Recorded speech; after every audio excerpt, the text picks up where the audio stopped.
Enzo Recto, kalaban ang katiwalian at kasinungalingan, kakampi sa katotohanan at kabutihan. Kung titingnan niyo yung litrato ng Philippine National Standards ng jeepney, hindi jeep, minibus. Hindi nila sinabi sa amin na kami yung mga manufacturers ng tunay na jeepney dito sa Pilipinas, hindi sa ibang bansa. So 25% sabi mo locally manufactured, kalokohan yun. It's a way for them to be able to import and call it locally manufactured. So para sa akin, malaking kalokohan yun. Yung Euro 4 engine, itinatapon dito sa atin, sa Pilipinas, dahil basura yon sa kanila. Hindi na nila pwedeng gamitin sa kanila. So why will we use it? Ibebenta sa atin ng pagkamamahal. Hindi na nag-set niya. Baka ang negosyo ng taga-DNR na yan, yung Euro 4, doon kay kukuha surplus. Basura na lang daw tapos ngayon, yung basura ng ibang bansa, yun yung dadalhin dito para gamitin natin. So stop consulting with these people, especially from China. Kukonsultahin yung mga manufacturer ng boss, jeep yung pinag-uusapan. At imported pa. Parang nabastos pa po yung mga local manufacturers natin.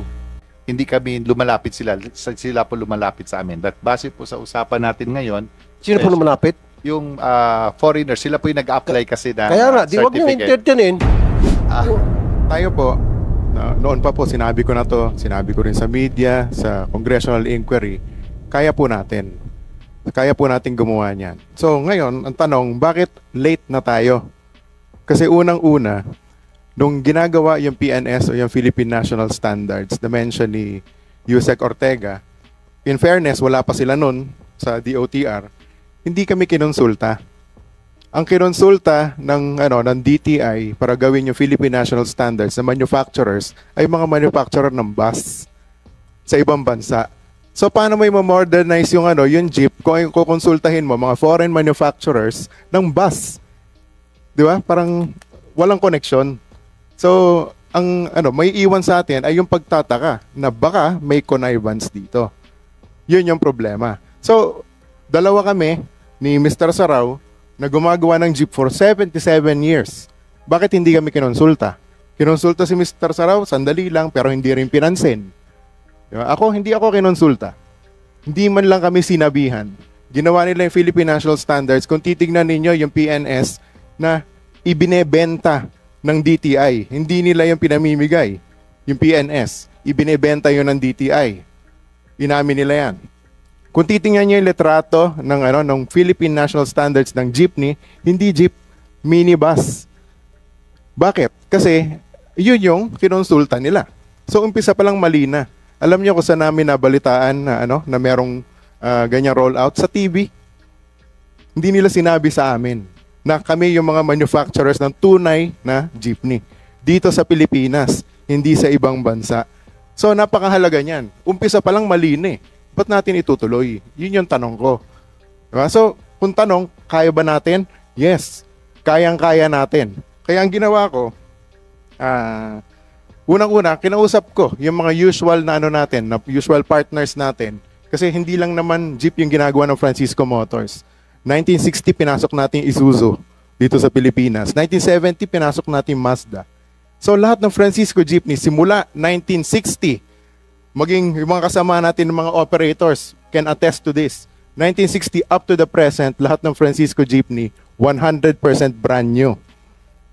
And 85% Philippine-made. Hindi yung 25% lang. Di ba? Kasi ngayon, 25% sabi mo locally manufactured, kalokohan yun. It's a way for them to be able to import and call it locally manufactured. So, para sa akin, malaking kalokohan yun. Then next, ang Euro 4 engine ay obsolete na sa mga ibang bansa. Pumunta ka ng China, pumunta ka ng Japan, maski saan, wala nang gumagamit ng Euro 4 engine. Yung Euro 4 engine, itinatapon dito sa atin, sa Pilipinas, dahil basura yon sa kanila. Hindi na nila pwedeng gamitin sa kanila. So why will we use it? Ibebenta sa atin ng pagkamamahal. Napakalaking kalokohan. Kaya mahal yung modernized na mga minibus. Kasi Euro 4 engine, Euro 5 engine, sobrang mahal, hindi na ginagamit sa ibang bansa. Ngayon, hindi jeepney yung ibinebenta nila.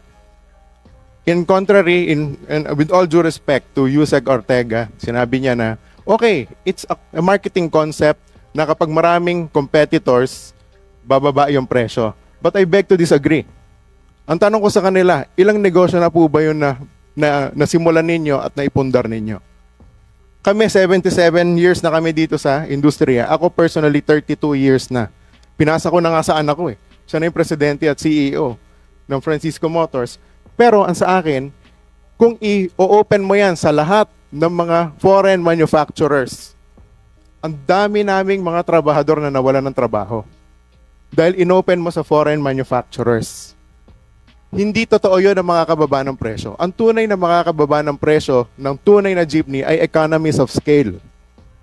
Kailangan, merong mga manufacturers dito sa Pilipinas, local manufacturers, na gagawa ng tunay na jeep. Yun ang dapat mangyari. Hindi tayo dapat yung directly importing lang.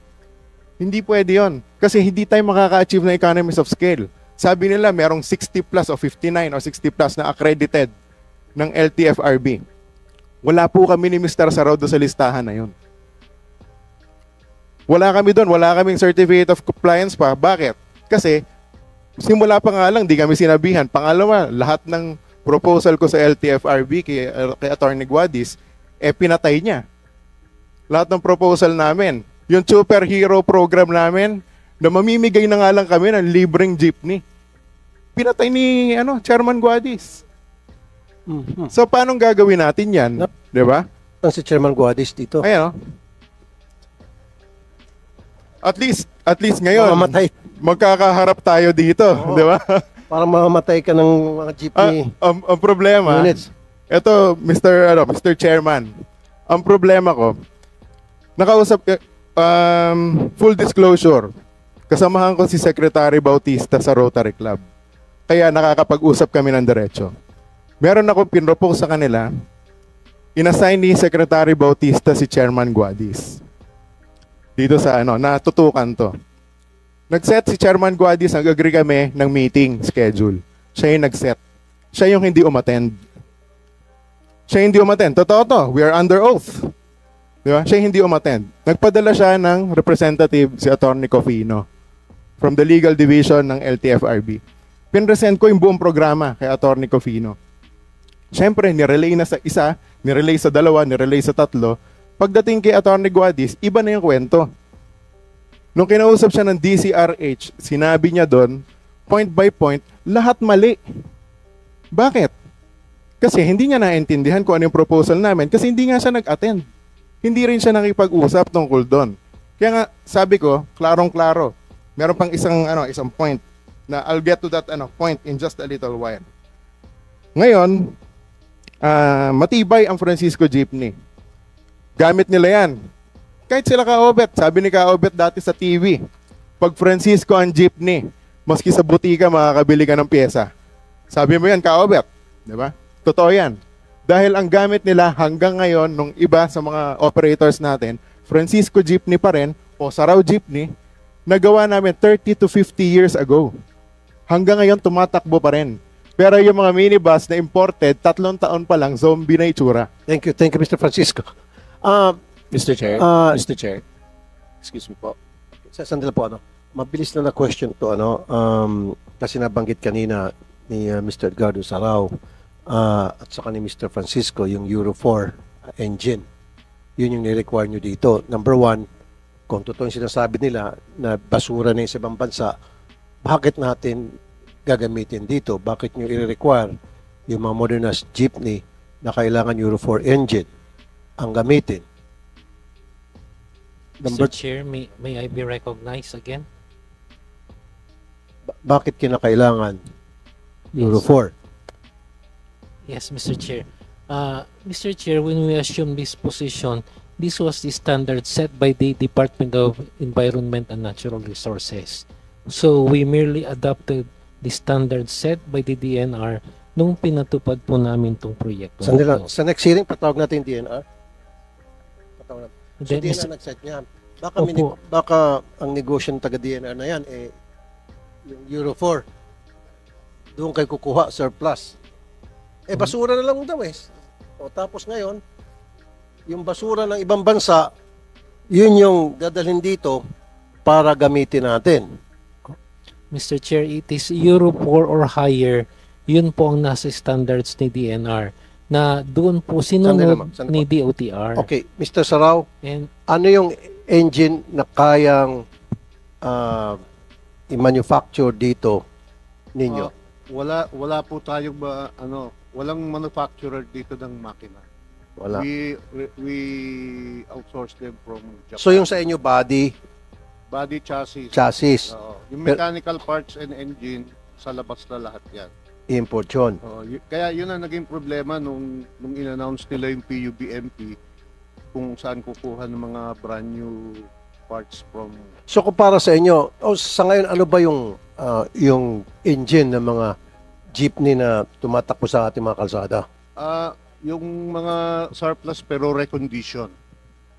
Parang bago na rin yon at pumapasa doon sa standards ng smoke emission nila.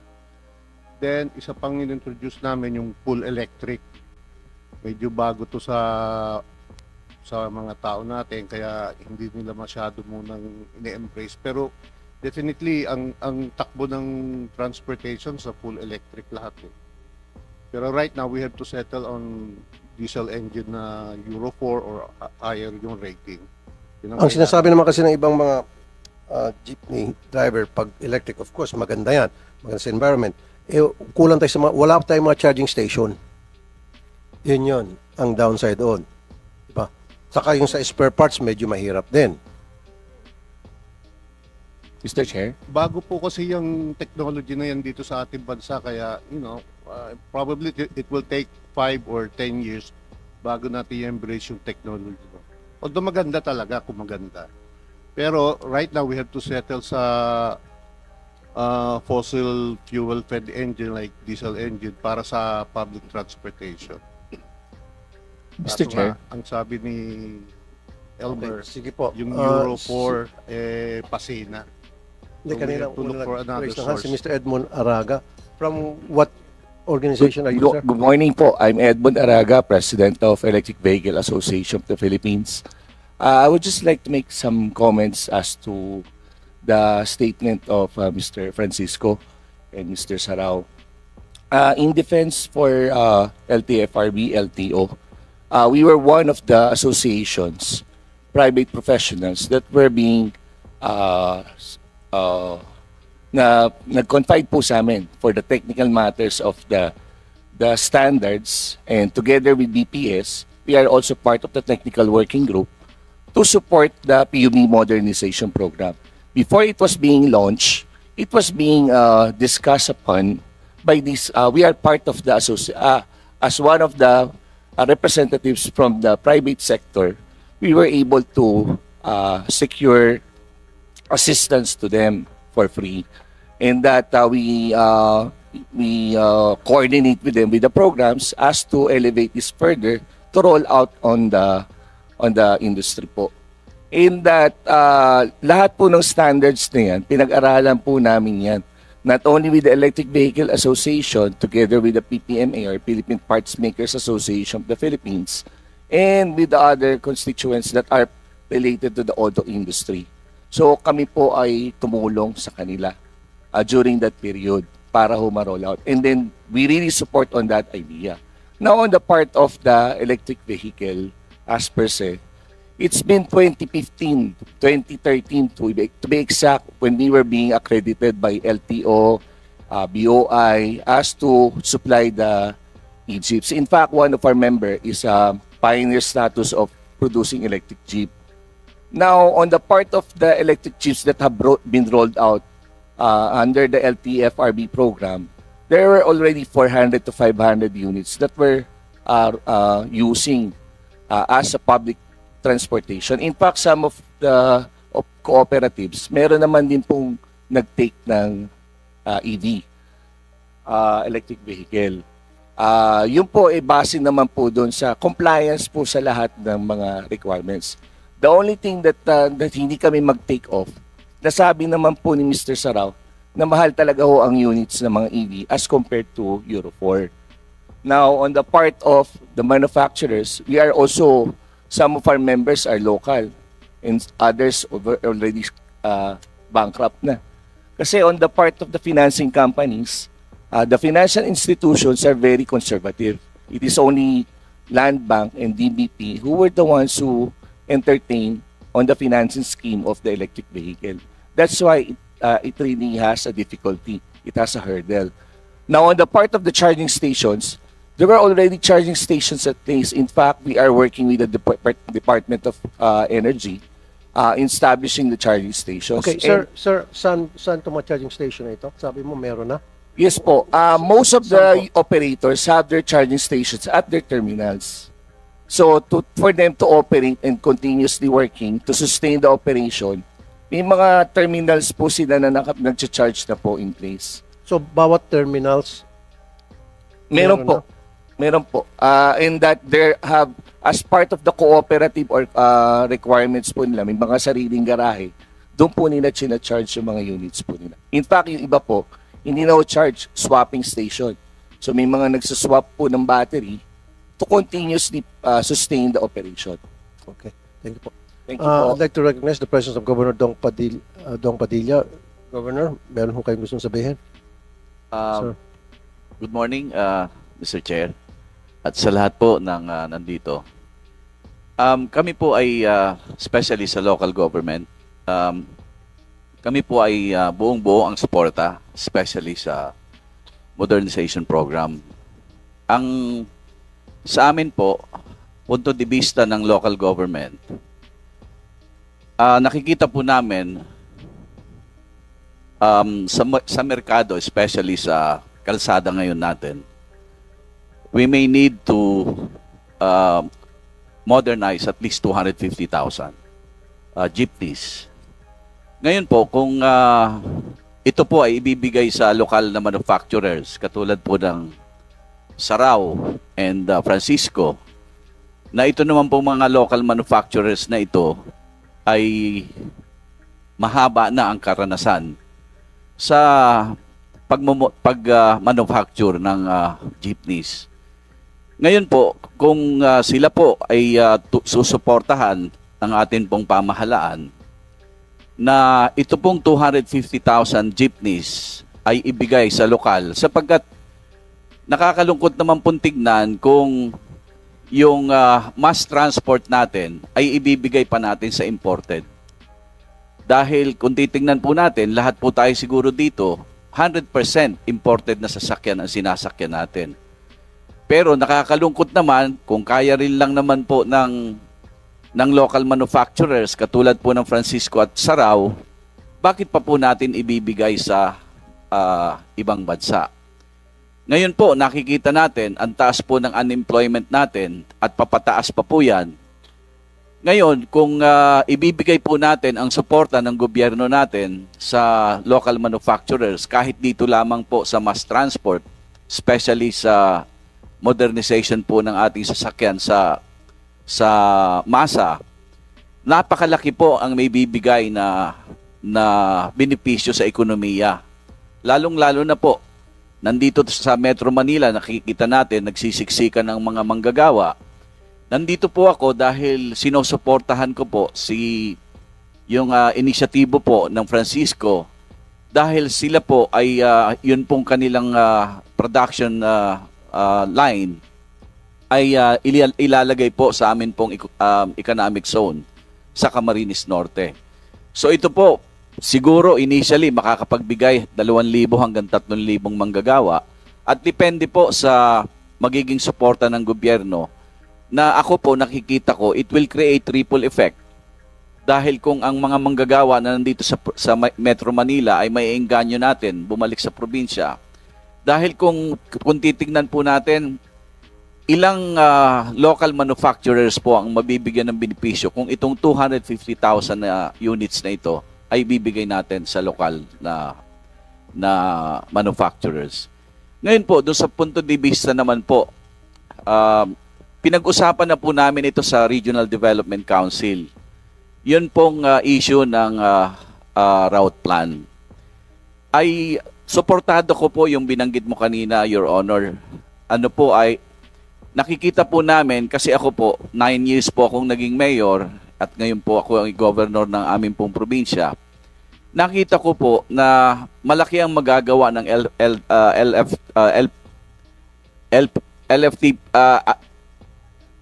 LPTRB na suportahan po ang LGUs.